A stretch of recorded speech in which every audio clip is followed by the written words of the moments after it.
happening in South Africa. The leadership is doing some terrible things, horrible things. So that's under investigation right now. We'll make a determination. And until such time as we find out what South Africa is doing, they're taking away land, they're confiscating land, and actually they're doing things that are perhaps far worse than that. South Africa is confiscating land and treating certain classes of people very badly. It is a bad situation that the radical left media doesn't want to so much as mention. A massive human rights violation at a minimum is happening for all to see. The United States won't stand for it. We will act. These are the words of Donald Trump, the so-called leader of the free world.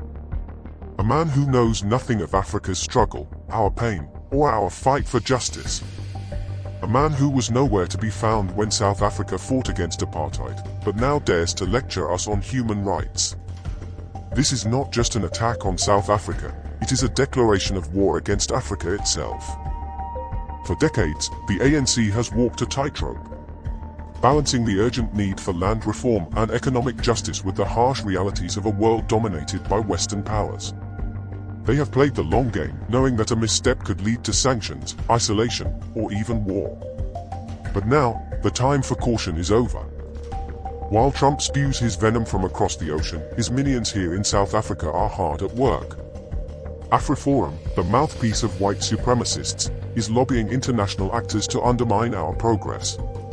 Elon Musk, the billionaire settler, puppet of Western imperialism, echoes Trump's lies and slanders our nation. And now, Jacob Liebenberg Zuma and his MKP party have emerged as the new Trojan horse, designed to divide and weaken the ANC from within, in replacement of the failing EFF of Julius Mazotti Malema. But we are not alone. The world is changing, and the balance of power is shifting. BRICS, once a small alliance of 5 nations, has grown into a formidable force. With Ethiopia, Iran, the UAE, Egypt, and Indonesia joining as full members, and partner states like Uganda, Cuba, and Thailand standing up, we have the tools to break free from Western domination. We must seize this moment. We must deepen our ties with BRICS, decouple from the Western financial system, colonial treaties, and build a future rooted in African sovereignty and unity. Donald Trump must leave us alone. He must leave us alone, Kauri.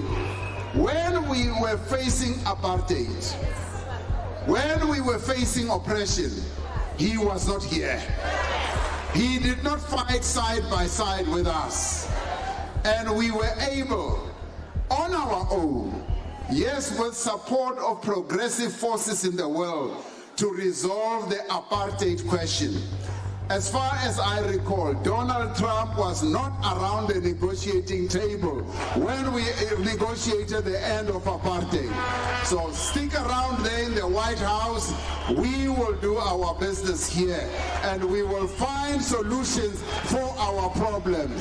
So stay out of our issues, and we will not get involved in your issues in America. These are the words of a leader who understands our struggle. A leader who knows that our destiny is in our hands, not in the hands of foreign powers. But words alone are not enough. The time has come for action. The ANC must rise to the occasion. They must intensify their revolutionary efforts, not just for land reform, but for the complete liberation of Africa from Western imperialism. They must stand firm against the likes of Trump, Musk, AfriForum, and the MKP. They must embrace BRICS and build a future where Africa is free, united, and sovereign. The time for half measures is over. The time for revolution is now. Africa will rise. Africa will prevail. And no amount of Western interference will stop us. Manda! Manda!